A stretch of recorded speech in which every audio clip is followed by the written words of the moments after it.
જો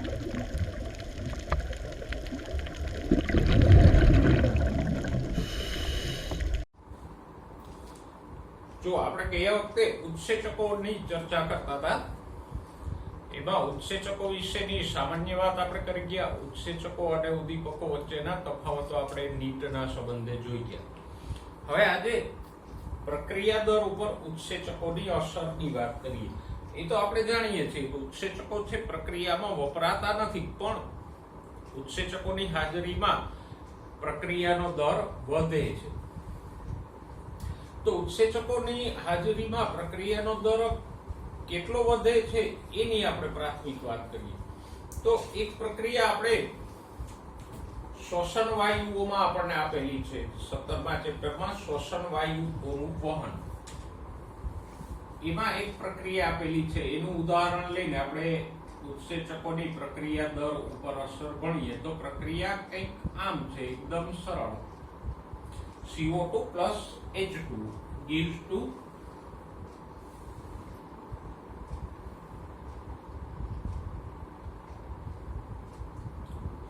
H2CO3 carbonic acid. તો આ જે કાર્બોનિક એસિડ બનવાની ક્રિયા છે એ બંનેમાં થશે. રુધિર રસમાં પણ થશે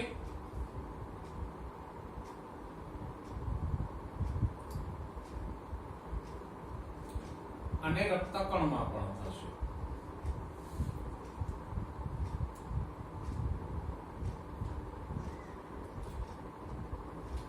પેશીકોષોમાંથી રુધિરમાં CO2 આવે એટલે સૌથી પહેલા CO2 રુધિર રસમાં રહેલા પાણી સાથે સંયોજાય અને કાર્બોનિક એસિડ બનાવે. એવી જ રીતે ઘણો CO2 છે રક્તકણમાં પ્રવેશીને કાર્બોનિક એસિડમાં ફેરવાય.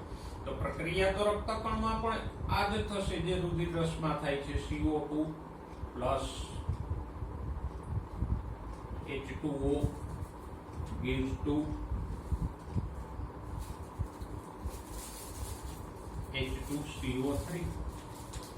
પણ ફરક એ છે કે રક્તકણમાં જે પ્રક્રિયા થાય છે એ ઉત્સેચકની હાજરીમાં થાય છે, જ્યારે રુધિર રસમાં આ પ્રક્રિયા થાય છે તો એમાં કોઈ ઉત્સેચક ભાગ નથી લેતો. રક્તકણમાં આ ક્રિયામાં કયો ઉત્સેચક ભાગ લે છે તો કે કાર્બોનિક એનહાઇડ્રેઝ નામનો. કાર્બનિક નહીં હો, કાર્બોનિક એનહાઇડ્રેઝ નામનો ઉત્સેચક ભાગ લે.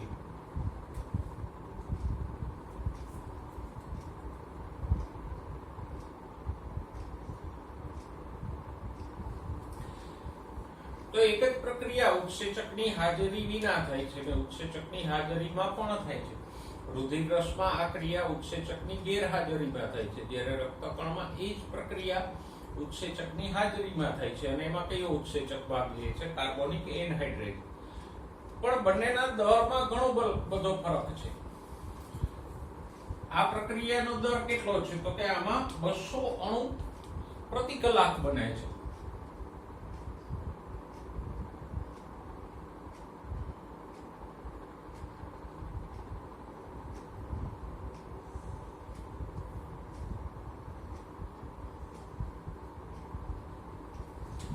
એટલે કે બહુ ધીમી ક્રિયા છે. પ્રતિ કલાકે 200 અણુ બને છે. જ્યારે રક્તકણમાં ઉત્સેચકની હાજરીમાં થાય છે તો એમાં નિપજનો દર કેટલો છે તો કે 6 લાખ અણુ પ્રતિ સેકન્ડ છે.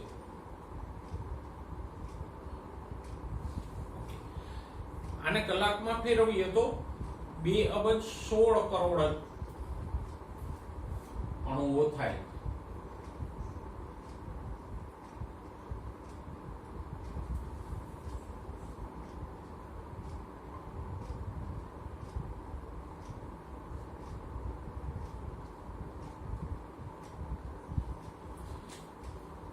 તો આની પરથી જે સ્પષ્ટ છે કે પ્રક્રિયાના દરમાં ઉત્સેચકો થોડો ઘણો વધારો નથી કરતા પણ બહુ મોટો વધારો કરે છે. જો ઉત્સેચક વગર જે ક્રિયા થાય છે તો એ ફક્ત 200 અણુ પ્રતિ કલાકના દરે થાય છે, જ્યારે ઉત્સેચકની હાજરીમાં 2.16 અબજ અણુ પ્રતિ કલાકે થાય છે.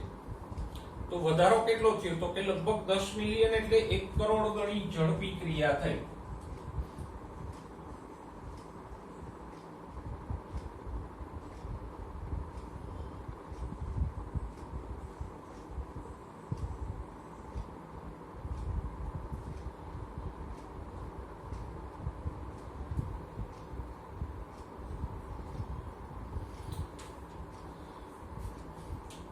તો આ ઉદાહરણ આપણને એ સમજાવે છે કે ઉત્સેચકો છે પ્રક્રિયાના દરમાં કોઈ નાનો મોટો વધારો નથી કરતા, પણ બહુ મોટો વધારો કરે છે.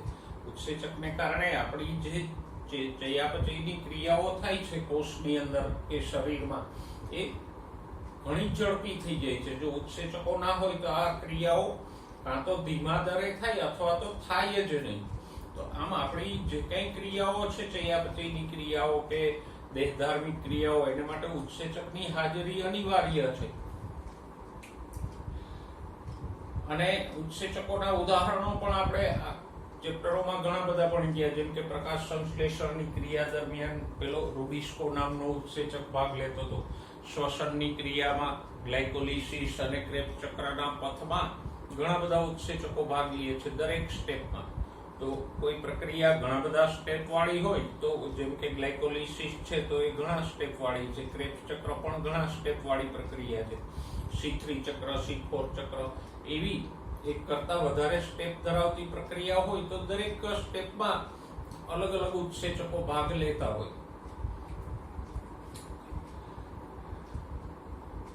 અને અજારક શ્વસનમાં પણ આપણે વાત કરી ગયા ઉત્સેચકોની હાજરીમાં જ થાય છે.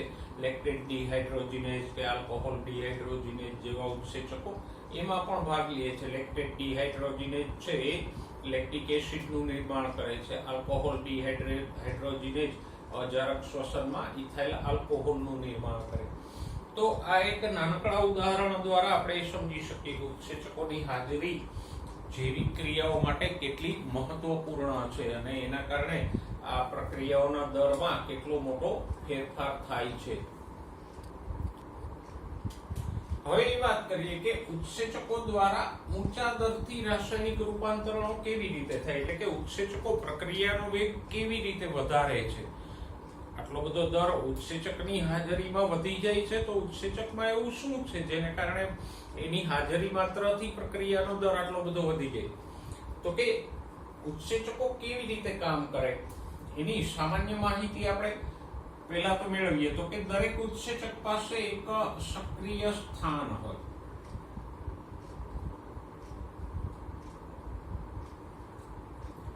આમ ઉત્સેચકો પ્રોટીનના બનેલા છે અને પ્રોટીનો ત્રિપરિમાણીય છે.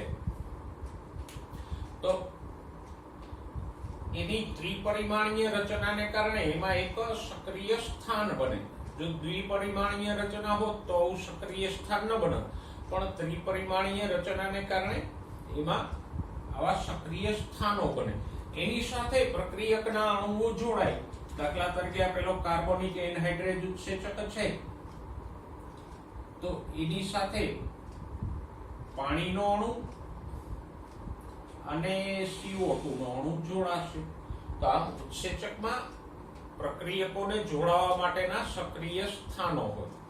એની સાથે પ્રક્રિયકો જોડાય અને સક્રિય સ્થાન સાથે જોડાવાને કારણે પ્રક્રિયકો છે ઝડપથી નિપજમાં પરિવર્તિત થઈ જાય.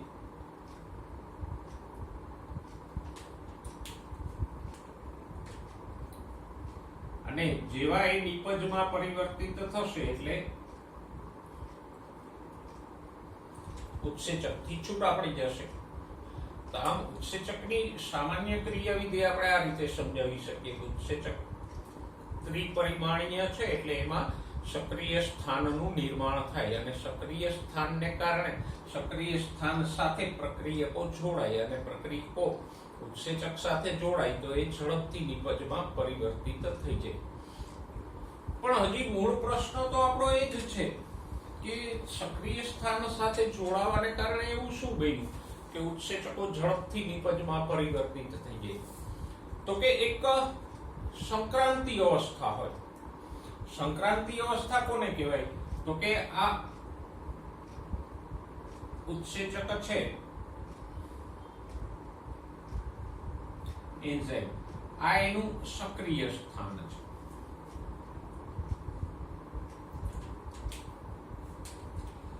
આ પ્રક્રિયક છે. પ્રક્રિયક એટલે સબસ્ટ્રેટ. S for substrate, પ્રક્રિયક. E for enzyme, ઉત્સેચક.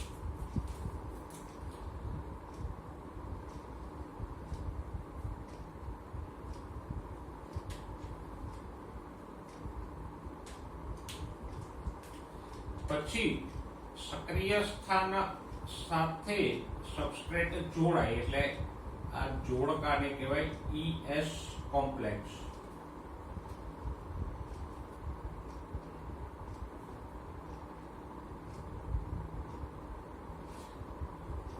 ઉત્સેચક પ્રક્રિયક સંકુલ, અને ગુજરાતીમાં આપણે કહી શકીએ ઉત્સેચક પ્રક્રિયક સંકુલ.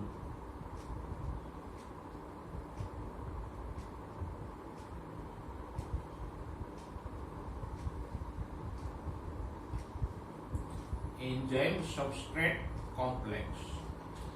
અને પછી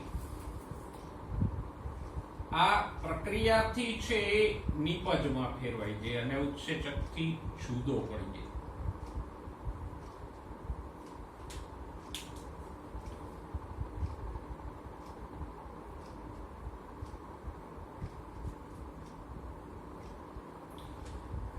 તો P ફોર પ્રોડ્યુસ કે નિપજ. પણ આ પ્રક્રિયાથી નિપજમાં ફેરવાય એને આપણે કહેશું સંક્રાંતિ અવસ્થા. ભલે એક ટૂંકા ગાળાની હોય, મિલિસેકન્ડ જેટલી, પણ પ્રક્રિયકના બંધોમાં રૂપાંતર ફેરફારો થાય, એના પ્રક્રિયાથીના બંધો તૂટે અને નવા બંધો બને અને એ નિપજમાં ફેરવાય ત્યાં સુધીની અવસ્થાને આપણે શું કહેશું? સંક્રાંતિ અવસ્થા. તો આમ ES કોમ્પ્લેક્સ રચાય એટલે પ્રક્રિયાથી સંક્રાંતિ અવસ્થામાંથી પસાર થાય. અને સંક્રાંતિ અવસ્થા દરમિયાન શું થાય તો કે પ્રક્રિયાથીના બંધો તૂટે, નવા બંધો બને, એને કારણે એની અણુરચના બદલાય અને નિપજ બને.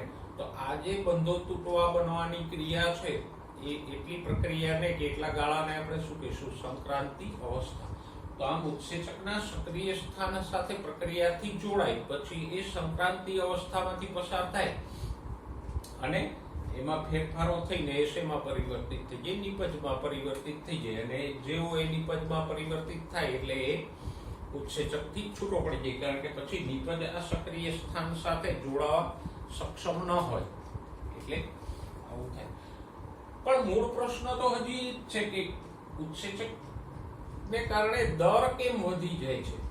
જો ઉત્સેચકની ગેરહાજરી હોય તો આ પ્રક્રિયાથીને નિપજમાં ફેરવવા માટે વધારે સમય લાગે, એને વધારે ઉર્જા જોઈએ, ઊંચા તાપમાન કે ઊંચા દબાણે આ પ્રક્રિયાથી નિપજમાં ફેરવાય. પણ ઉત્સેચકની હાજરીમાં સામાન્ય તાપમાન અને દબાણે અને ઝડપથી નિપજમાં ફેરવાઈ જાય છે. તો ઉત્સેચક એવો કયો જાદુ કરે છે કે જેને કારણે સામાન્ય તાપમાન અને દબાણે પ્રક્રિયાથી ઝડપથી નિપજમાં ફેરવાઈ જાય? તો કે ઉત્સેચક સક્રિયકરણ શક્તિને ઘટાડે. દરેક અણુની એક સક્રિયકરણ શક્તિ હોય.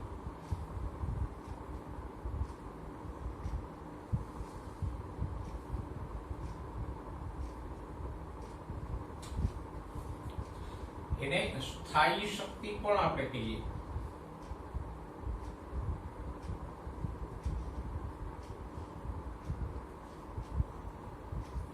આ સક્રિયકરણ શક્તિ કે સ્થાયી શક્તિ શું છે? તો કે એ એવું ઉર્જાનું સ્તર છે કે એટલી ઉર્જા અણુને આપો તો એના બંધોમાં ફેરફાર થઈને નિપજમાં ફેરવાય. દાખલા તરીકે એક અણુ છે એ આટલી ઉર્જા ધરાવે છે તો એ કોઈ પ્રક્રિયા કરતો નથી. ઉદાહરણ તરીકે હમણાં જ આપણે પ્રક્રિયા લખી હતી H2O + CO. તો પાણી અને CO2 ને આપણે નોર્મલ તાપમાન અને દબાણે રાખીએ છીએ તો એમાંથી કોઈ કાર્બોનિક એસિડ નથી બનતો. તો આપણે પાણીનું પાત્ર લઈ અને એમાં ફૂંક મારીએ, CO2 પસાર કરીએ તો પાત્રમાં થોડાક સમય પછી H2CO3 બની જવો જોઈએ ને, પણ નથી બનતો. શા માટે? તો કે પાણી અને CO2 ના અણુઓને જ્યાં સુધી તમે ચોક્કસ ઉર્જા નહીં આપો ત્યાં સુધી એ બંને પ્રક્રિયા નહીં કરે. તો આ જે ઉર્જા કે જ્યાં અણુઓ પ્રક્રિયા કરીને નિપજમાં ફેરવાય છે એ ઉર્જાના સ્તરને શું કહેવાય? સક્રિયકરણ શક્તિ. દાખલા તરીકે એક અણુ છે આટલી ઉર્જા એ છે તો કોઈ પ્રક્રિયા કરતો નથી. હવે આપણે એને વધારે ઉર્જા આપીએ, તાપમાન વધારીએ, દબાણ વધારીએ અને આટલી ઉર્જા આપશું તો એ પ્રક્રિયા કરવા માટે તૈયાર થશે અને નિપજમાં પરિવર્તિત થઈ જશે.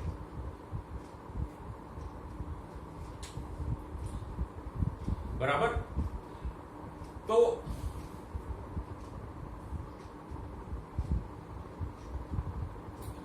આ જે ઉર્જા એ અણુ પ્રક્રિયા કરે છે એને શું કહેવાય? અણુની સક્રિયકરણ ઉર્જા. એટલે કે જે ઉર્જા એ અણુ સક્રિય થઈ અને પ્રક્રિયા કરે છે એને કહીશું સક્રિયકરણ શક્તિ. ઉત્સેચકો આ સક્રિયકરણ શક્તિમાં ઘટાડો કરે. આ જ અણુઓ જો ઉત્સેચકની હાજરીમાં પ્રક્રિયા કરે તો એની સક્રિયકરણ શક્તિ ઘણી નીચી આવી જશે. જો આટલી નીચી આવી ગઈ એની સક્રિયકરણ શક્તિ. એટલે કે ઉત્સેચકની હાજરીમાં અણુઓ ઓછી ઉર્જા એ પણ પ્રક્રિયા કરીને નિપજમાં ફેરવાઈ જાય. તો આમ ઉત્સેચક છે એ સક્રિયકરણ ઉર્જાને ઘટાડે. બરાબર. દાખલા તરીકે આપણે કોઈ વસ્તુ લેવા જઈએ કે કંઈ પણ લેવા જઈએ તો એની અમુક કિંમત આપણે ચૂકવવી પડતી હોય તો એ કિંમત છે એને સક્રિયકરણ શક્તિ સમજી લો.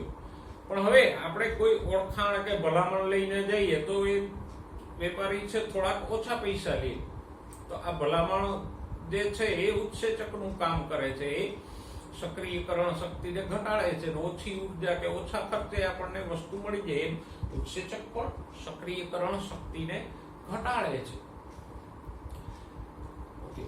બીજું એક ઉદાહરણ આ જે પ્રક્રિયા આપણે ભણ્યા એની સાથે ફિટ થાય એવું હોય તો એ છે લોક એન્ડ કી. આ જે પ્રક્રિયાનો બોર્ડ ઉપર દોરી છે કે ઉત્સેચકના સક્રિય સ્થાન સાથે પ્રક્રિયાથી જોડાય અને પછી નિપજમાં ફેરવાઈ જાય. આ આખું મિકેનિઝમ છે એને કહેવાય લોક એન્ડ કી મોડેલ, તાળા ચાવી મોડેલ.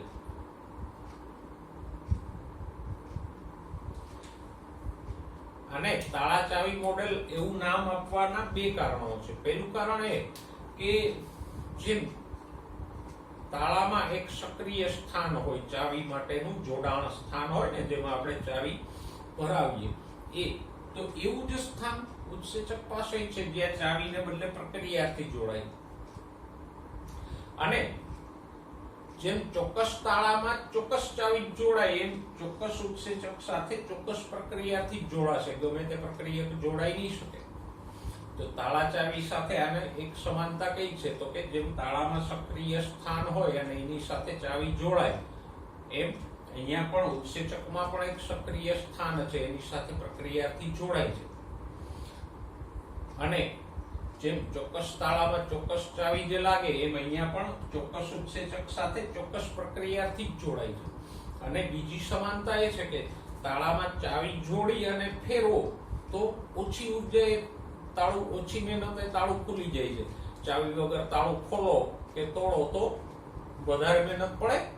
એમ બીજી સમાનતા એ છે કે પ્રક્રિયાથી અહીંયા જોડાય તો એ ઓછી ઉર્જાએ નિપજમાં ફેરવાઈ જાય. જેમ ચાવીના જોડાવાથી તાળું સહેલાઈથી ખુલી જાય એમ તો જેમ ચાવીના જોડાવાથી તાળું ખોલવામાં ઓછી ઉર્જા વાપરવી પડે એમ ઉત્સેચક સાથે જોડાવાથી પ્રક્રિયકની સક્રિયકરણ ઉર્જા નીચી આવે અને ઓછી ઉર્જા એટલે કે ઓછા તાપમાન અને ઓછા દબાણે પણ પ્રક્રિયાથી નિપજમાં ફેરવાઈ જાય. તો હવે સમજાઈ ગયું ઉત્સેચકોની હાજરીમાં ઊંચા દરથી રાસાયણિક રૂપાંતરણ એટલે કે ઊંચા દરથી પ્રક્રિયા શા માટે થાય તો કે ઉત્સેચકની હાજરીને કારણે પ્રક્રિયાથીના અણુઓની સક્રિયકરણ ઉર્જા નીચી આવે અને એ ઓછી ઉર્જાએ પણ પ્રક્રિયા કરીએ. સામાન્ય ઉત્સેચકની હાજરી વગર જો આપણે પ્રક્રિયા કરવી હોય તો વધુ ઉર્જા આપવી પડે. વધુ ઉર્જા આપવા માટે તાપમાન કે દબાણ વધારવું પડે. પણ ઉત્સેચકની હાજરીમાં સામાન્ય તાપમાન અને સામાન્ય દબાણે એટલે કે ઓછી ઉર્જાએ પણ એ નિપજમાં રૂપાંતરિત થઈ જાય છે. હવે અહીંયા આ જે નિપજનું શક્તિ સ્તર છે, આ અહીંયા આ નિપજ મળી તો એનું શક્તિ સ્તર અલગ અલગ હોઈ શકે. મે બી જુઓ અહીંયા આ પ્રક્રિયાર્થીનું શક્તિ સ્તર હતું શરૂઆતનું, એના કરતા નિપજનું શક્તિ સ્તર નીચું છે. તો પ્રક્રિયા દરમિયાન આટલી ઊર્જા ગુમાવાશે.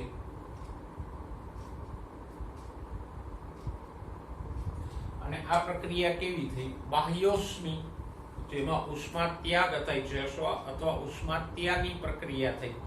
તો પ્રક્રિયાર્થી કરતા નિપજના અણુઓનું શક્તિ સ્તર નીચું હોય તો એટલી ઊર્જા ગુમાવાય, બંનેના શક્તિ સ્તર વચ્ચેના તફાવત જેટલી. અને પ્રક્રિયા દરમિયાન ઊર્જા ગુમાવાય તો એને કેવી કહેવાય?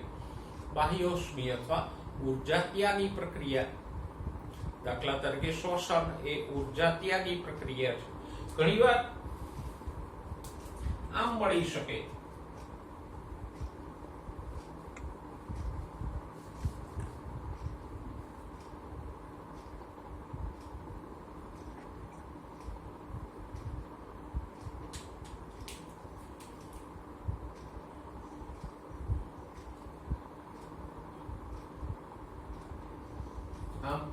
આ નિપજનું શક્તિ સ્તર છે એ પ્રક્રિયાથી કરતા ઊંચું છે. તો આ ડિફરન્સ જેટલી ઊર્જા એમાં સંગ્રહાશે.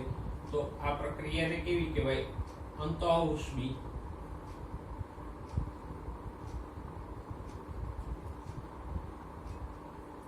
અથવા તો ઊર્જા ગ્રાહી પ્રક્રિયા.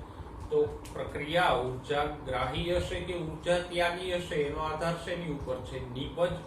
પ્રક્રિયાર્થી અને નિપજના શક્તિ સ્તર વચ્ચે. આ પ્રક્રિયામાં આપણે ઊર્જા આપવી પડશે. જ્યારે બાહ્યોષ્મી પ્રક્રિયા કે ઊર્જા ત્યાગી પ્રક્રિયા હોય તો એમાં ઊર્જા મુક્ત થશે. તો આપણે એક સરસ મજાની ચર્ચા દ્વારા સમજ્યા કે ઉત્સેચકો પ્રક્રિયાનો વેગ કેવી રીતે વધારે છે એની ચર્ચા આપણે કરી. હવે ઉત્સેચકોની ક્રિયાવિધિ.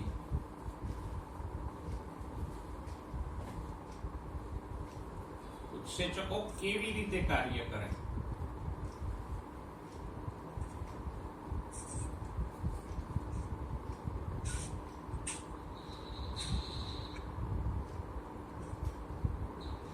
તો ઉત્સેચકોની ક્રિયાવિધિ સમજાવતો જે સિદ્ધાંત છે એની હમણાં જ આપણે ચર્ચા કરીએ. એ સિદ્ધાંતનું નામ છે લોક એન્ડ કી મોડેલ.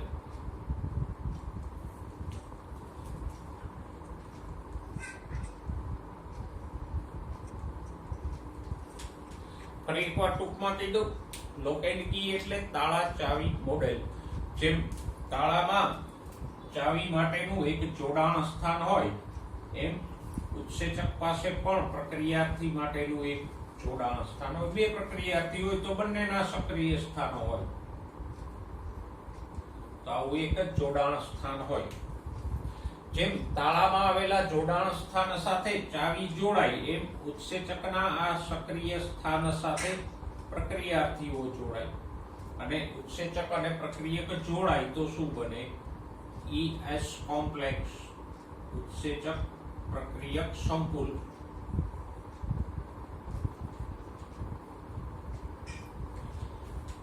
અને એને કારણે પ્રક્રિયાર્થીની સક્રિયકરણ શક્તિ નીચી આવે અને એ ઝડપથી નિપજમાં રૂપાંતરિત થઈ જાય. અને પછી આ નિપજ છે એ ઉત્સેચકથી જુદી પડી જાય. આમ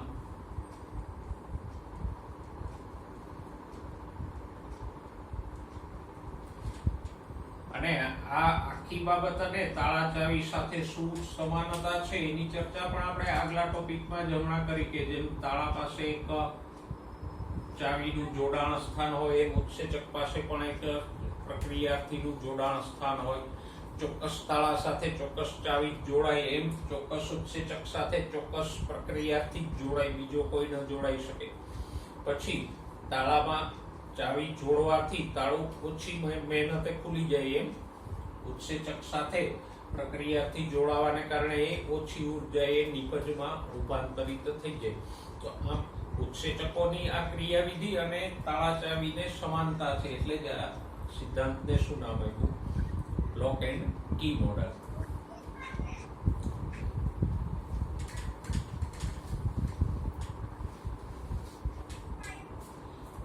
હવે એક અગત્યનો મુદ્દો, ઉત્સેચકોની ક્રિયાવિધિ પર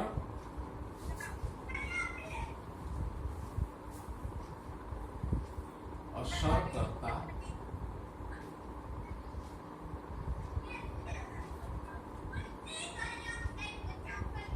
પરિબળો કે ઉત્સેચકોની સક્રિયતા ઉપર કયા કયા પરિબળો અસર કરે.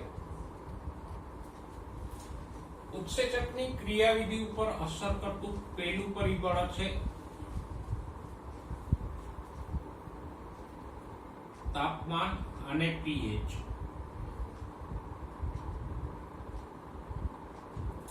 જો ઉત્સેચક ઉદ્દીપકો વચ્ચેના તફાવતોમાં જ આપણે વાત કરી ગયા કે ઉત્સેચકો છે એક ચોક્કસ તાપમાન મર્યાદામાં અને ચોક્કસ પીએચ મર્યાદામાં જ સક્રિય રહે. આલેખ સાથે આપણને સમજૂતી આપી છે કે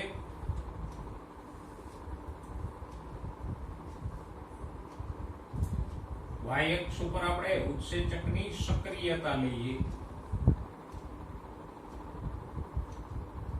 અને x અક્ષ ઉપર તાપમાન અથવા pH લઈએ. બંનેના આલેખ આમ તો અલગ અલગ દોરવા પડે.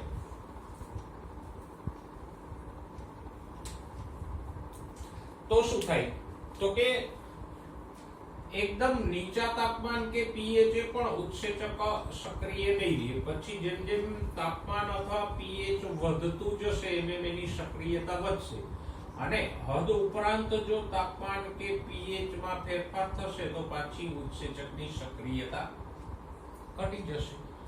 તો આમ આ તાપમાન અથવા pH કે જ્યાં ઉત્સેચકની સક્રિયતા મહત્તમ રહે છે એને કહેશું ઇષ્ટતમ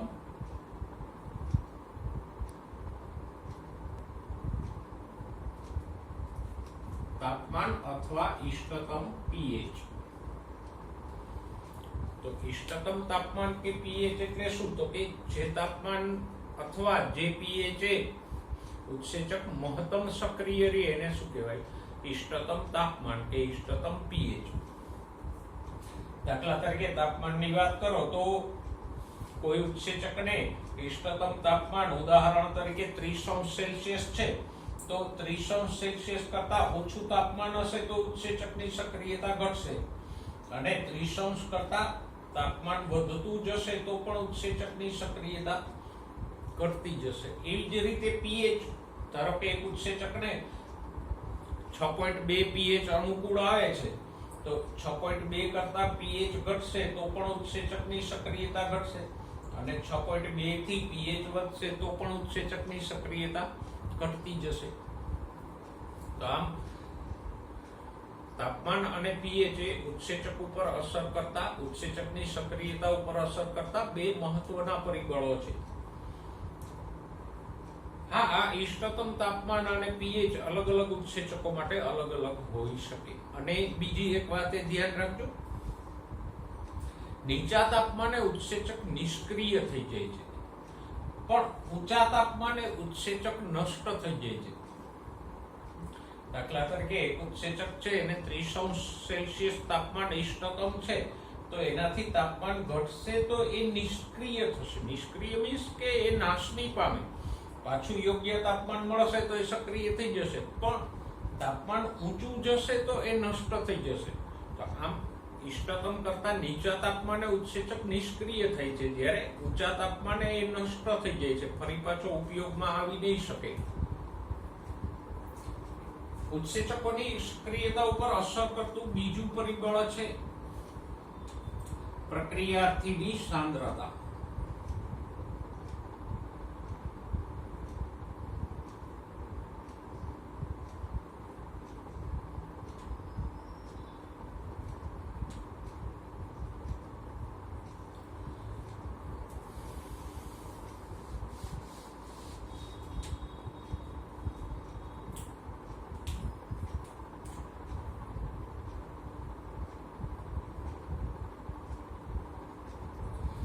એ તો સિમ્પલી છે કે જેમ પ્રક્રિયકોની સાંદ્રતા વધે એમ પ્રક્રિયાનો વેગ વધતો જાય. જો એ તમને પ્રક્રિયાના વેગ સંદર્ભે આપ્યું છે તો પ્રક્રિયકોની સાંદ્રતા શૂન્ય હોય તો પ્રક્રિયાનો દર પણ શૂન્ય હોય. અહીંયા આપણે હવે સક્રિયતાને બદલે દર લઈ શકીએ. તો જેમ જેમ પ્રક્રિયાર્થીની સાંદ્રતા વધતી જશે એમ પ્રક્રિયાનો દર વધતો જશે.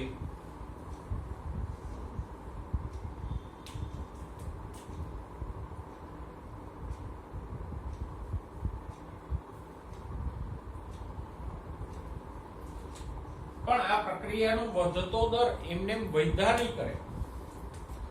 એક સમય પછી પ્રક્રિયકોની સાંદ્રતા ગમે તેટલી વધશે તોય દર સંતૃપ્ત થઈ જશે. અહીંયા કારણ તો કે પછી ઉત્સેચકોના અણુઓ ઘટવા માંડે, પ્રક્રિયકોના અણુઓ વધી જાય પણ ઉત્સેચકના અણુઓ તો એટલા ને એટલા જ રહે. એટલે પછી દરમાં કોઈ ફેરફાર નહીં થાય. ધારો કે 100 ઉત્સેચકના અણુઓ છે, પ્રક્રિયકના અણુઓ 50 છે, તો એક દર હશે. પછી પ્રક્રિયાર્થીના અણુ 50 થી 60 કરશો તો દર વધશે. પ્રક્રિયાર્થીના અણુ 70 કરશો, 80 કરશો, 90 કરશો તો દર વધશે. પ્રક્રિયાર્થીના અણુ 100 કરશો તો દર વધશે. પણ પછી પ્રક્રિયાર્થીના અણુઓ તમે 110, 120, 30 કરશો તો દરમાં કોઈ ફેરફાર નહીં થાય. કારણ તો કે હવે ઉત્સેચકોના અણુઓની લિમિટ આવી ગઈ. હવે કોઈ નવા અણુઓ છે નહીં ઉત્સેચકના જેની સાથે પ્રક્રિયકો જોડાઈને દર વધી શકે. તો આમ પ્રક્રિયાર્થીની સાંદ્રતાને કારણે પ્રક્રિયાનો દર વધે પણ અમુક મર્યાદા સુધી, પછી એમાં સંતૃપ્તતા આવી જાય. ઉત્સેચકોની ક્રિયાવિધિ ઉપર અસર કરતું ત્રીજું અને આપણા માટે મહત્વનું પરિબળ છે અવરોધકો અથવા તો સ્પર્ધકો.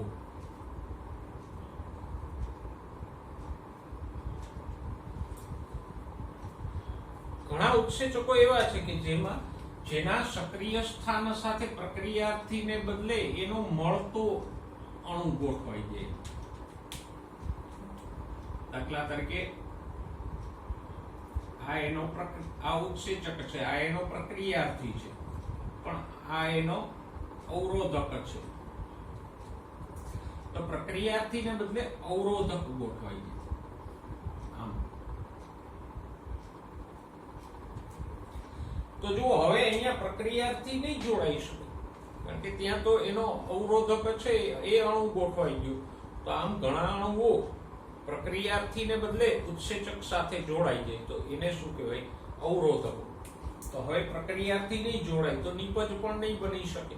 જેમ તાળામાં ઘણી ચાવીઓ એવી હોય કે જે સાચી ચાવીને બદલે ત્યાં જોડાઈ જાય ખરી, ભલે એનાથી તાળું ખુલતું નથી, પણ એ ચાવી એ તાળાના જોડાણ સ્થાનમાં જોડાઈ શકે.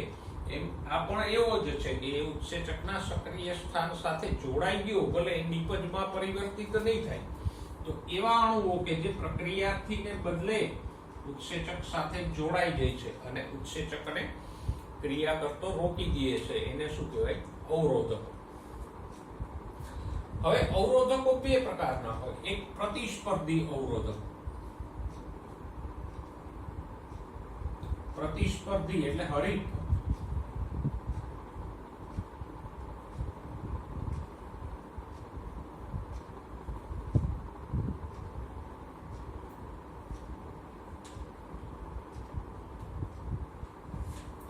પ્રતિસ્પર્ધી એટલે હરીફાઈ કરનાર.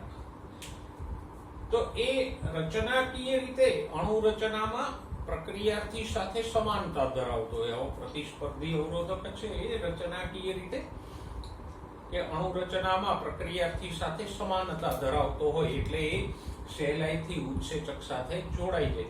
દાખલા તરીકે જુઓ, તમને એક ઉદાહરણ આપ્યું છે સક્સિનિક ડિહાઇડ્રોજિનેઝ નામનો ઉત્સેચક જે ક્રેબ્સ ચક્રમાં ભાગ લે છે અને સક્સિનિક એસિડનું ફ્યુમારિક એસિડમાં રૂપાંતરણ કરે છે. તો એક મેલોનેટ નામનો અણુ છે એ એની સાથે જોડાઈ જાય. તો મેલોનેટ અને સક્સિનેટનું બંધારણ છે એ સામ્યતા વાળું છે. તો આ મેલોનેટ છે સક્સિનેટનો પ્રતિસ્પર્ધી અવરોધક થયો. અને પ્રતિસ્પર્ધી અવરોધક છે એ બેક્ટેરિયાઓને નિષ્ક્રિય કરવા માટે વાપરી શકાય. પછી ઘણા એવા છે કે જ્યાં ઘણા અવરોધકો બીજા પ્રકારના એવા છે કે જે આમ પ્રતિસ્પર્ધી તો ન કહી શકાય, પણ એક જ ઉત્સેચક છે એ બે અવરોધક સાથે જોડાતો હોય. દાખલા તરીકે રૂબિસ્કો, એની સાથે ઓક્સિજન જોડાઈ શકે છે ને CO2 પણ જોડાઈ શકે છે.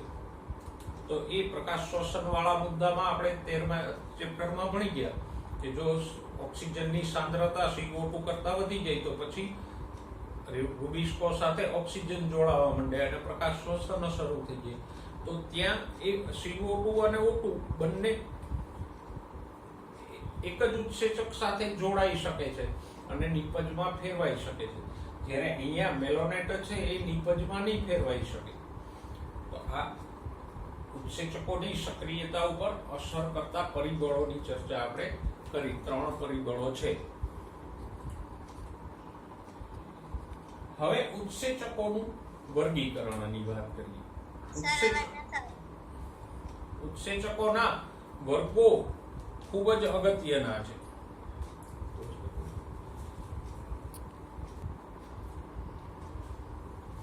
ઉત્સેચકો જે પ્રકારની પ્રક્રિયાને અસર કરતા હોય એના આધારે આપણે ઉત્સેચકોને અલગ અલગ વર્ગોમાં વહેંચી શકીએ. પ્રક્રિયાના પ્રકારો તમે ઓલરેડી કેમિસ્ટ્રીમાં અલગ અલગ પ્રક્રિયાઓ ભણી ગયા.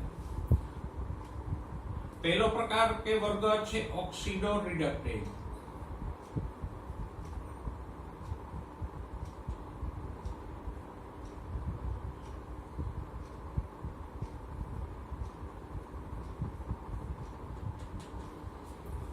તો નામ ઉપરથી જ ખબર પડે કે ઓક્સિડેશન કે રિડક્શન પ્રેરતા હોય એને ડિહાઇડ્રોજિનેસી પણ કહેવાય.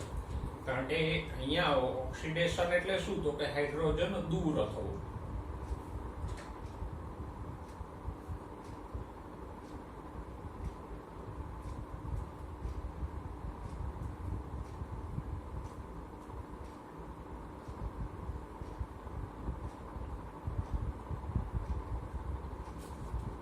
તો ઓક્સિડો રિડક્ટેજ કે ડિહાઇડ્રોજિનેસી પ્રકારના ઉત્સેચકો કોને કહેવાય?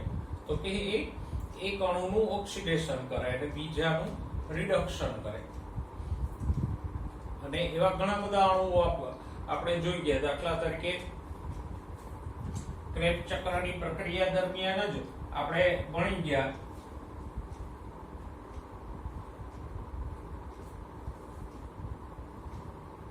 સક્સિનેટ એટલે કે સક્સિનિક એસિડ નું શેમાં રૂપાંતરણ થતું હતું?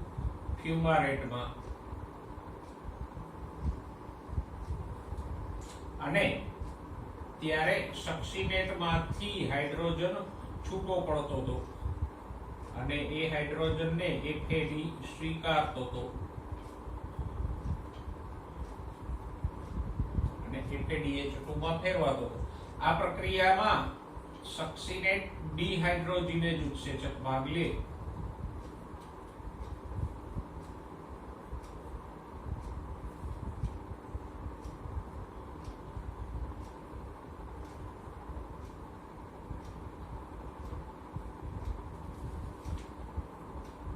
તો જુઓ અહીંયા સક્સિનેટમાંથી હાઇડ્રોજન દૂર થયું એટલે એનું ઓક્સિડેશન થયું.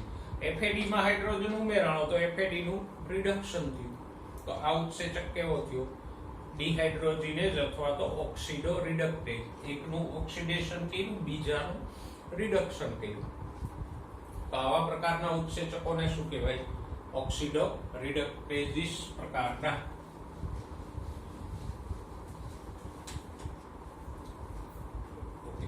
ઉત્સેચકોનો બીજો પ્રકાર છે ટ્રાન્સફરેજીસ.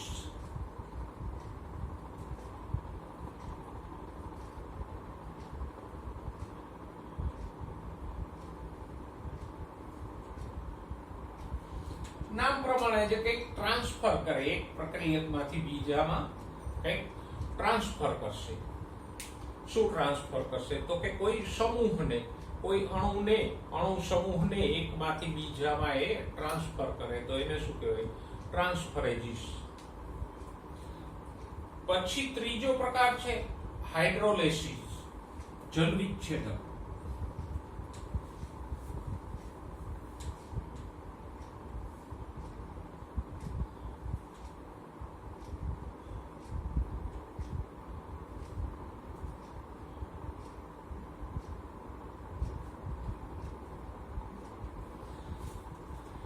એ તો આપણે આમાં ભણ્યા કે પાણીનો અણુ ઉમેરી અને કોઈ બે અણુને છૂટા પાડીએ તો એને શું કહેવાય? જળ વિભાજન. જેમ માલ્ટોઝમાં પાણીનો અણુ ઉમેરીએ તો બે ગ્લુકોઝના અણુ છૂટા પડતા હતા.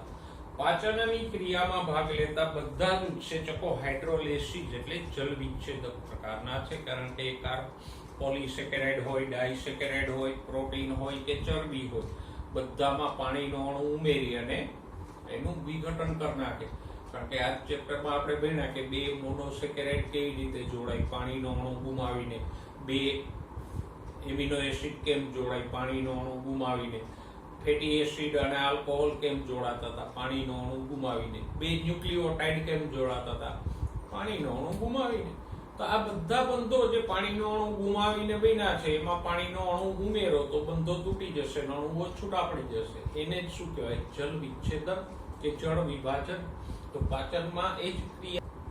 આપણા ખોરાકમાં જે પ્રોટીન હોય તો પ્રોટીયોલાઇટિક ઉત્સેચકો છે એ એના પેપ્ટાઇડ બંધોમાં પાણીનો અણુ ઉમેરે એટલે એમિનો એસિડ છૂટા પડે. ખોરાકમાં જે સ્ટાર્ચ જેવા પોલીસેકેરાઇડ લીધા હોય તો ટાઇલિન કે એમાઇલેઝ જેવા ઉત્સેચકો કે માલ્ટોઝ જેવા ઉત્સેચકો એમાં પાણીનો અણુ ઉમેરીને ગ્લાયકોસિડિક બંધોને તોડે એટલે ગ્લુકોઝ છૂટા પડી જાય. એવી જ રીતે રાસાયણિક રીતે એસ્ટર, ઇથર, પેપ્ટાઇડ, ગ્લાયકોસિડિક કે કાર્બન કાર્બન બંધોને તોડે પાણીનો અણુ ઉમેરીને. તો એવા ઉત્સેચકોને આપણે શું કહીએ? હાઇડ્રોલેસિસ. અને એના ઉદાહરણો જે પાચન અને અભિશોષણ વાળા 16મા ચેપ્ટરમાં આપ્યા છે એ બધા ઉત્સેચકો જલ વિચ્છેદક પ્રકારના જ છે. એટલે તમને એમ પૂછે કે આપેલ પૈકી કયો ઉત્સેચક હાઇડ્રોલેસિસ પ્રકારનો છે, અથવા તો પેપ્સિન કે ટ્રિપ્સિન અથવા તો સુક્રેઝ કે માલ્ટેઝ ઉત્સેચક કયા પ્રકારનો છે? તો જલ વિચ્છેદક પ્રકારનો. પાચનમાં ભાગ લેતા બધા ઉત્સેચકો જલ વિચ્છેદક પ્રકારના છે. ચોથો પ્રકાર છે ઉત્સેચકોનો લાએજીસ.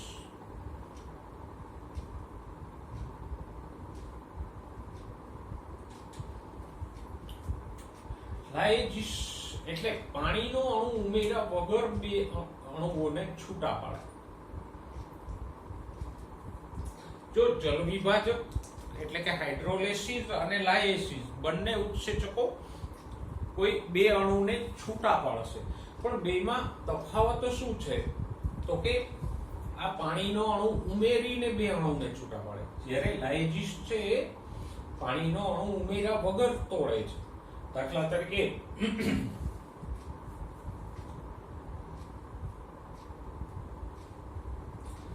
એટીપી માંથી ફોસ્ફેટ છૂટો પાડે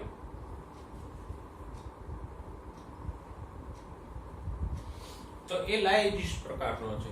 અહીંયા પાણીનો અણુ ઉમેર્યા વગર એટીપી માંથી ફોસ્ફેટ સમૂહને દૂર કરવામાં આવે તો એ લાએજીસ પ્રકારનો છે.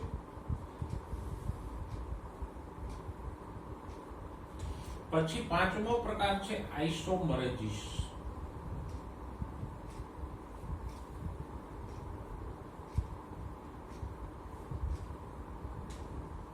પેલું તો એક આઇસોમર એટલે શું થાય?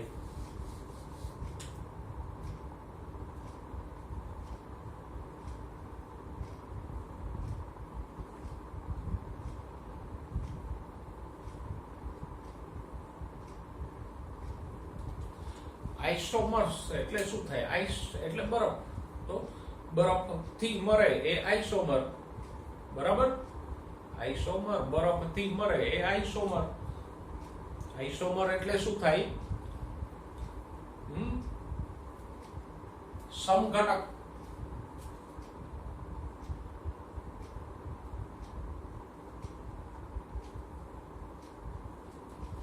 સમઘટકો કોને કહેવાય? તો કે જેનું અણુસૂત્ર સમાન હોય પણ બંધારણીય સૂત્ર જુદું હોય એને શું કહેવાય? સમઘટકો. દાખલા તરીકે ગ્લુકોઝ અને ફ્રુક્ટોઝ એકબીજાના સમઘટક છે. જુઓ દોરું.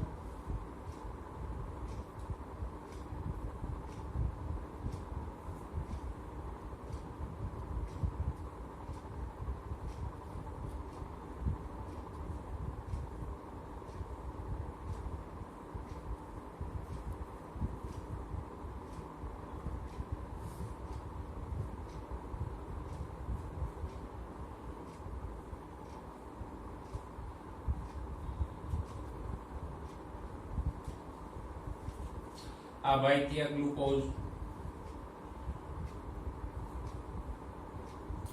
આલ્ડોહેક્ઝોઝ શર્કરા છે, અહીંયા આલ્ડીહાઇડ સમૂહ છે.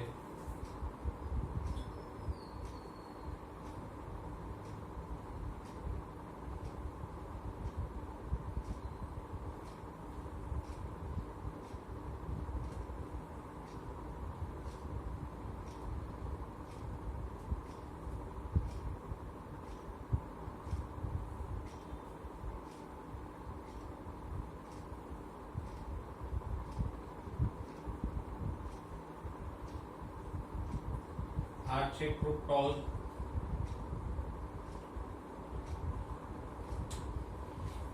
કીટોહેક્ઝોઝ શર્કરા છે, કારણ કે બીજા કાર્બન ઉપર કીટોન શર્કરા, પણ બેયનું અણુસૂત્ર સરખું છે. આ બંધારણીય સૂત્રો મેં દોર્યા છે. બેયનું અણુસૂત્ર C6H12O6 જ છે. બેયમાં ગણાઈ જુઓ, કાર્બન 6 હશે, હાઇડ્રોજન 12 હશે, ઓક્સિજન 6 હશે. આમાં પણ ગણી જુઓ, આમાં પણ ગણી જુઓ. ગણવાની જરૂર હોય, હું થોડો ખોટું બોલતો હોઉં. તો બેયનું અણુસૂત્ર સરખું છે, બંધારણીય સૂત્ર જુદું છે. તો આ બંને શું થયા? એકબીજાના સમઘટક, આઇસોમર્સ. તો એક અણુને એના સમઘટકમાં ફેરવે. દાખલા તરીકે કોઈ ઉત્સેચક ગ્લુકોઝને ફ્રુક્ટોઝમાં ફેરવે, અથવા તો કોઈ ઉત્સેચક ફ્રુક્ટોઝને ગ્લુકોઝમાં ફેરવે, તો એ કયા પ્રકારનો થયો? આઇસોમરેઝિસ પ્રકારનો. ઉદાહરણ તરીકે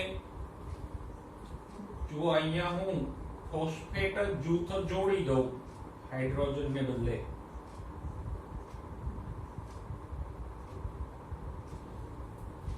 આ હાઇડ્રોજનની જગ્યાએ હું ફોસ્ફેટ જોડી દઉં, તો આ શું થઈ ગયું? હવે ગ્લુકોઝ 6 ફોસ્ફેટ, અને આ થઈ ગયો ફ્રુક્ટોઝ. છઠ્ઠા કાર્બન ઉપર ફોસ્ફેટ છે, તો ફ્રુક્ટોઝ 6 ફોસ્ફેટ. આવા નામ આપણે ક્યાંક સાંભળ્યા છે, ગ્લુકોઝ 6 ફોસ્ફેટ અને ફ્રુક્ટોઝ 6 ફોસ્ફેટ. ક્યાં સાંભળ્યા? ગ્લાયકોલિસિસમાં આવું આ સ્ટેપ આવતું હતું. તો અહીંયા કયો ઉત્સેચક ભાગીય ગ્લુકોઝ 6 ફોસ્ફેટ ને ફ્રુક્ટોઝ 6 ફોસ્ફેટમાં કોણ ફેરવશે? ફોસ્ફો ફ્રુક્ટો આઇસોમરેઝ અથવા ફ્રુક્ટોઝ આઇસોમરેઝ.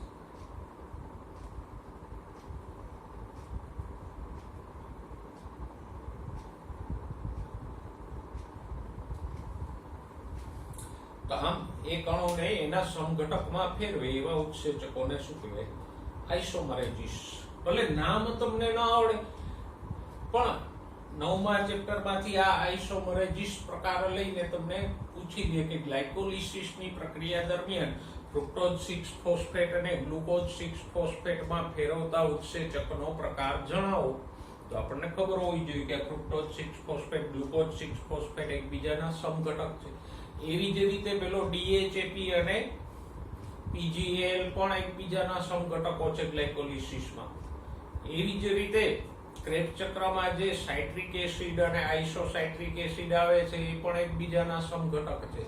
તો આ ત્રણમાંથી કોઈ પ્રક્રિયા લઈને તમને પૂછી લે કે સાઇટ્રિક એસિડને આઇસોસાઇટ્રિક એસિડમાં ફેરવતા ઉત્સેચકનો પ્રકાર કયો છે કે કયો થશે? તો આઇસોમરેઝિસ પ્રકાર થશે. પછીના છે લિગેજીસ. પછી ઉત્સેચકોનો જે વર્ગ છે એ છે લિગેજીસ. એ લાયેજીસ કરતા ઊંધા છે.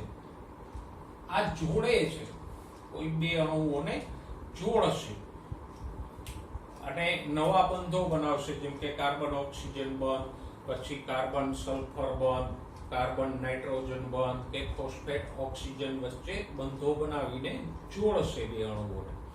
તો આમ જોડાણ કરતા હોય તો લિગેજીસ અને તોડતા હોય તો લાયેજીસ.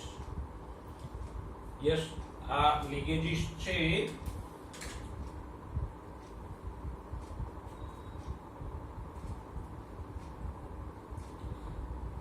ધોરણના 11મા ચેપ્ટર બાયોટેકનોલોજીમાં આવશે કે જ્યાં ડીએનએ લિગેજની મદદથી બે ડીએનએ ના ટુકડાઓને આપણે જોડશું. તો આ રીતે ઉત્સેચકોના અલગ અલગ પ્રકારો આપણે જોઈએ. ફરી એકવાર જોઈ લે. ઓક્સિડો રિડક્ટેજ કોને કહેવાય? તો કે જે એક પ્રક્રિયાર્થીનું ઓક્સિડેશન કરે, બીજાનું રિડક્શન કરે. સામાન્ય રીતે એકમાંથી હાઇડ્રોજન છૂટો પાડી બીજામાં જોડે, તો એ ઓક્સિડો રિડક્ટેજીસ પ્રકારના છે. ટ્રાન્સફરેજીસ કોને કહેવાય? તો કે જે કોઈ અણુ કે સમૂહને એક પ્રક્રિયકમાંથી બીજા પ્રક્રિયકમાં ટ્રાન્સફર કરતો હોય. હાઇડ્રોજન સિવાયના કોઈ અણુ કે સમૂહને એક પ્રક્રિયકમાંથી બીજામાં ટ્રાન્સફર કરતો હોય તો એ ટ્રાન્સફરેજીસ. દાખલા તરીકે પેલો હેક્ઝોકાઇનેઝ છે એ ફોસ્ફેટને એટીપી માંથી ગ્લુકોઝમાં એડ કરે છે, ગ્લાયકોલિસિસનું પહેલું સ્ટેપ. તો એ શું થયા? ટ્રાન્સફરેજીસ. પછી હાઇડ્રોલિસિસ, જલ વિચ્છેદન. પાણીનો અણુ ઉમેરીને કોઈ બે અણુને જુદા પાડે તો જલ વિચ્છેદન.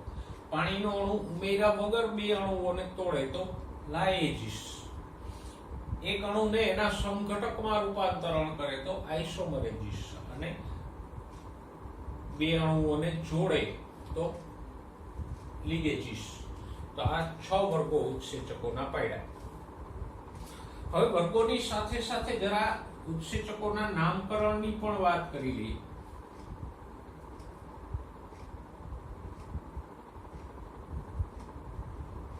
આ તો વર્ગીકરણ થયું જેમાં આપણે ઉત્સેચકોના 6 વર્ગો પાડ્યા. પણ નામ કેવી રીતે અપાય ઉત્સેચકોને? તો કે ઉત્સેચકોને નામ આપવાની એક સામાન્ય પદ્ધતિ છે. જે પ્રક્રિયાર્થી ઉપર એ અસર કરતો હોય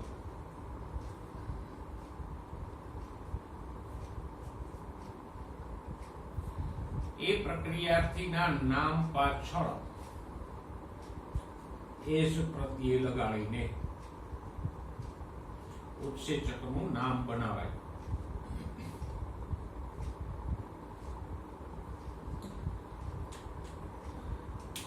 ઉદાહરણો જોઈએ. જો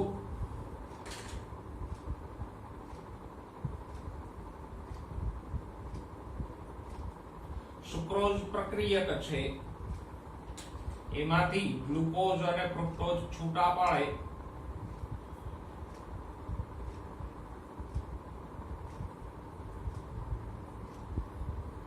તો સુક્રોઝની ઉત્સેચકનું નામ શું થશે? સુક્રોઝ પાછળ એઝ લગાડો તો સુક્રેઝ. એવી જ રીતે માલ્ટોઝમાંથી બે ગ્લુકોઝના અણુ છૂટા પાડે તો માલ્ટેઝ. ડીએનએ ઉપર અસર કરે છે એ ડીએનએઝ. પ્રોટીન ઉપર અસર કરતા હોય તો પ્રોટીએઝ. લિપિડને અસર કરતા હોય તો લાઇપેઝ. તો આમ સામાન્યતઃ દરેક વખતે નહીં, પ્રક્રિયાર્થીના નામ પાછળ એઝ લગાડીને આપણે ઉત્સેચકનું નામકરણ કરીએ. સેલ્યુલોઝ ઉપર અસર કરતા હોય તો સેલ્યુલેઝ. તો આ રીતે ઉત્સેચકનું નામકરણ થાય. આ રીતે ઉત્સેચકોનું વર્ગીકરણ થશે. તો આ ઉત્સેચકનું વર્ગીકરણ છે, આ ઉત્સેચકનું નામકરણ છે.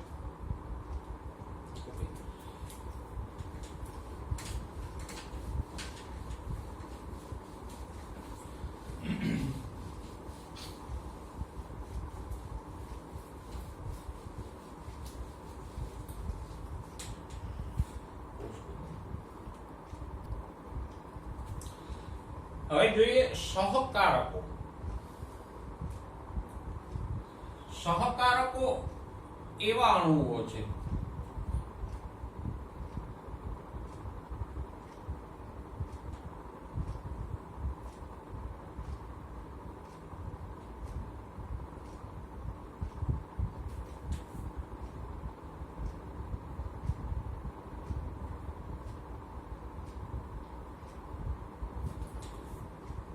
એવા બિન પ્રોટીન અણુઓ છે જે ઉત્સેચક સાથે જોડાય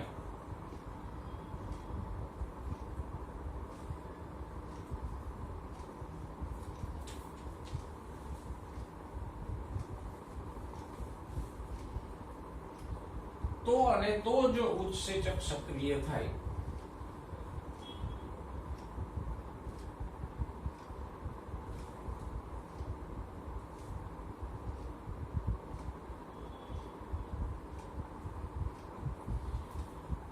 ઉત્સેચકો તો આપણે જાણીએ છીએ કે સામાન્યતઃ પ્રોટીનના બનેલા હોય.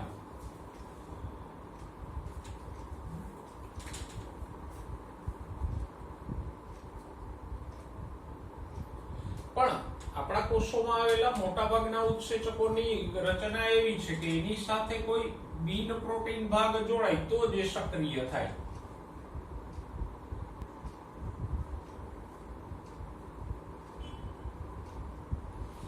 આ બિન પ્રોટીન વગર એ સક્રિય ન થાય. જેમ સ્કૂટર છે એને તમે ઉત્સેચક સમજી લ્યો તો એ ક્યારે સક્રિય થાય?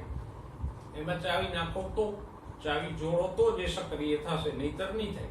એમાં પ્રોટીનનો બનેલો ઉત્સેચક પણ ક્યારે સક્રિય થાય? એની સાથે કોઈ આ બિન પ્રોટીન ઘટક જોડાય તો એ સક્રિય થાય.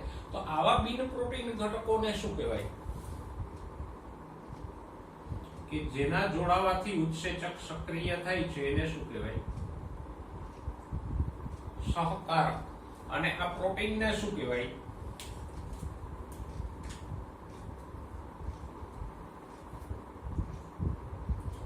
એપોએન્ઝાઇમ.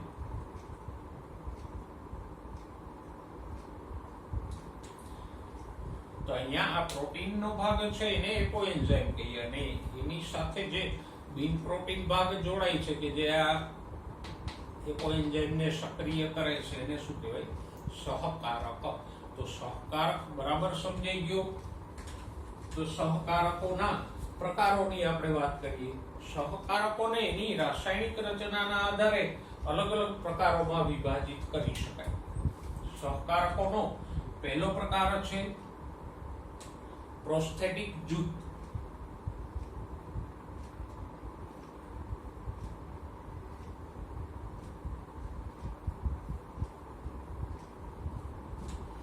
અથવા પ્રોસ્થેટિક સમૂહ. હવે એક શું છે તો કે એ કાર્બનિક અણુઓ છે. પ્રોસ્થેટિક જૂથ કેવા છે તો કે કાર્બનિક અણુઓ છે. કારણ કે સહકારકો તરીકે તો કોઈ પણ હોઈ શકે, કાર્બનિક પદાર્થો હોઈ શકે, અકાર્બનિક હોઈ શકે. એ બિન પ્રોટીન હોવા જોઈએ. પછી કાર્બનિક હોય કે અકાર્બનિક હોય. તો પ્રોસ્થેટિક જૂથ એવા સહકારકો છે જે કાર્બનિક અણુઓ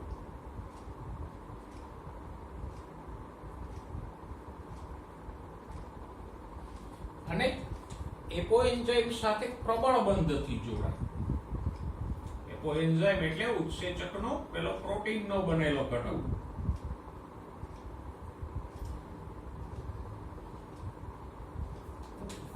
તો એપોએન્ઝાઇમ સાથે આ પ્રબળ બંધથી જોડાય.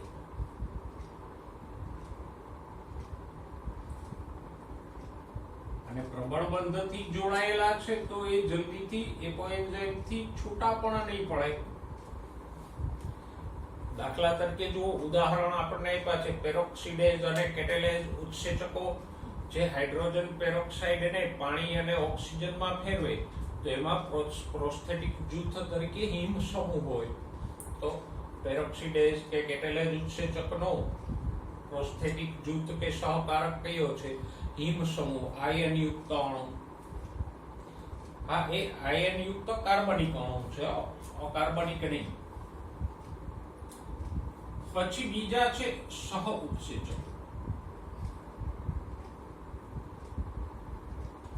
સહકારકો નું બીજું જૂથ છે સહ ઉત્સેચકો, જેને અંગ્રેજીમાં કહેવાય કોએન્ઝાઇમ.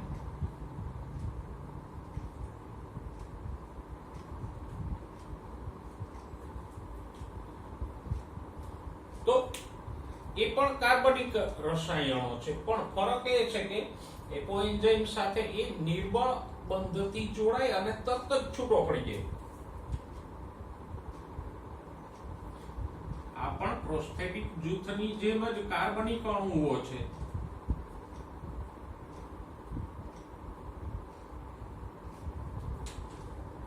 પણ ફરક ક્યાં છે તો કે એપોએન્ઝાઇમ સાથે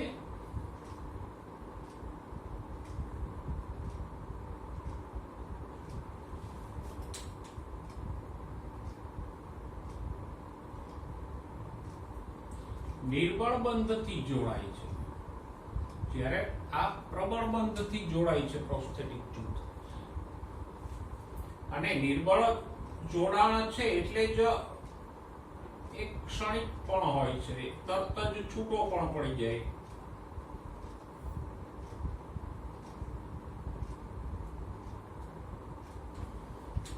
તો બે વચ્ચે બેઝિક તફાવત આ છે, પ્રોસ્થેટિક જૂથ અને સહકારકો વચ્ચે. જો ઉદાહરણ તમને આપ્યું છે નિકોટિનેમાઇડ એડિનિન ડાઇન્યુક્લિયોટાઇડ એટલે કે NAD અને NADP છે એ વિટામિન નિએસિન ધરાવે, એનો સહકારક કોણ છે? નિએસિન. અથવા એના કરતા જાણીતું આને તો યાદ રાખજો, સાથે સાથે વધારે સમજવા માટે ઉદાહરણ લઈએ તો પેલું ક્રેબ ચક્ર દરમિયાન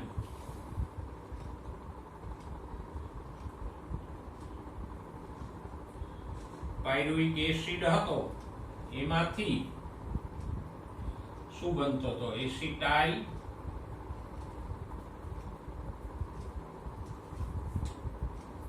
કોએન્ઝાઇમ A. અહીંયા સહ ઉત્સેચક કયો હતો? A. કોએન્ઝાઇમ A જોડાતો હતો.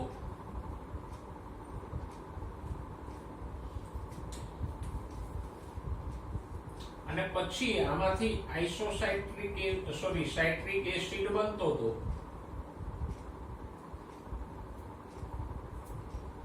તો આ કોએન્ઝાઇમ A છે એ જુદો પણ પડી જતો હતો પાછો. એવી જ રીતે ક્રેબ ચક્રમાં જ આગળ સક્સિનિક એસિડ સાથે સક્સિનિલ કોએન્ઝાઇમ આલ્ફા કીટોગ્લુટારેટ નું ડિહાઇડ્રોજનેશન થતું હતું, તો ત્યાં પાછો કોએન્ઝાઇમ A જોડાઈને સક્સિનિલ કોએન્ઝાઇમ A બનાવતો હતો અને પછી કોએન્ઝાઇમ A જુદો પડીને સક્સિનિક એસિડ બની જતું હતું. તો આ કોએન્ઝાઇમ એટલે સહ ઉત્સેચક જે કાર્બનિક હોય છે પણ ક્ષણિક હોય, એટલે કે તરત જ એ છૂટો પડી જાય છે, એ જોડાયેલો નથી રહેતો. પછી ઘણા સહકારકો તરીકે ધાતુ આયનો પણ કામ કરતા હોય.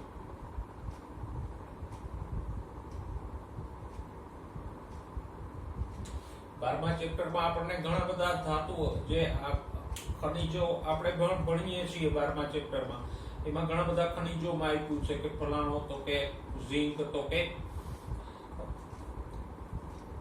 કાર્બોક્સાઇલેજ ઉત્સેચકોની સક્રિયતા માટે જરૂરી છે, અમુક ઉત્સેચકો તો કે એ ઓક્સિડેશન રિડક્શન માટે જરૂરી છે, અમુક ખનિજો શ્વસનના ઉત્સેચકોની સક્રિયતા માટે જરૂરી છે.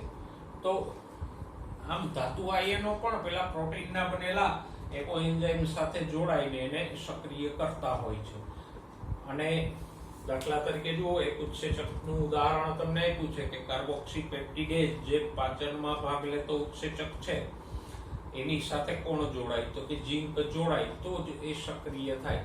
તો આ સહકારકો અને એના 3 પ્રકારોની આપણે અહીંયા વાત કરી. હવે આવી વ્યવસ્થા શા માટે છે કે ભાઈ ઉત્સેચક સાથે આ કોઈ જોડાય તો જે સક્રિય થાય? તો એ વ્યવસ્થા પ્રક્રિયાનું નિયંત્રણ કરવા માટે છે. દાખલા તરીકે જુઓ, આ ઉત્સેચક એક હું દોરું. હવે આ ઉત્સેચક એવો છે કે કોઈ સહકારકની જરૂર નથી, તો બનશે શું? જ્યાં સુધી પ્રક્રિયાથી હશે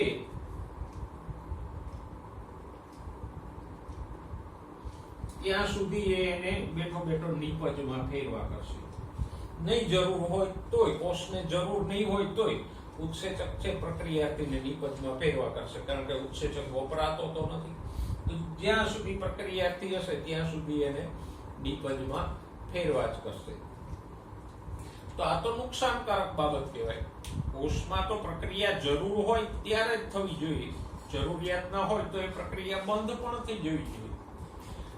તો એ નિયંત્રણ માટે આ સહકારકની વ્યવસ્થા છે કે આ એક એન્ઝાઇમ છે એની સાથે સહકારક જોડાણો તો પ્રક્રિયા શરૂ થઈ. હવે પ્રક્રિયા બંધ કરવી હોય તો આ સહકારકને જુદો પાડી દે એટલે પ્રક્રિયા બંધ થઈ જશે. તો આમ પ્રક્રિયાનું નિયંત્રણ કરવા માટે આખી રચના છે. 12મા ધોરણમાં 6ઠા ચેપ્ટરમાં આપણે ભણશું કે પ્રત્યાંકનની પ્રક્રિયા શરૂ થાય તો આરએનએ પોલિમરેઝ સાથે સિગ્મા કારક નામનો સહકારક જોડાય છે, અને પ્રક્રિયા પૂરી થાય ત્યારે રોકારક નામનો સહકારક આરએનએ પોલિમરેઝ સાથે જોડાય છે. તો આ સિગ્મા કારક અને રો કારક બંને મળીને આરએનએ પોલિમરેઝ દ્વારા પ્રત્યાંકનની શરૂઆત કરાવે અને રો કારક છે એ આરએનએ પોલિમરેઝ દ્વારા પ્રક્રિયાને પૂરી કરાવે. તો આમ પ્રક્રિયાના નિયંત્રણ માટે આ સહકારકો આવશ્યક છે. જો સહકારકો ના હોય, એમને ઉત્સેચકો કામ કરતા હોય તો એ જરૂરિયાત નહીં હોય તો પણ પ્રક્રિયાથીને નિપજમાં ફેરવા જ કરશે. તો આમ આપણે અહીંયા આપણું 9મું ચેપ્ટર પૂરું કર્યું. નેક્સ્ટ ટાઈમ નવા ચેપ્ટર સાથે ફરીવાર મળીશું.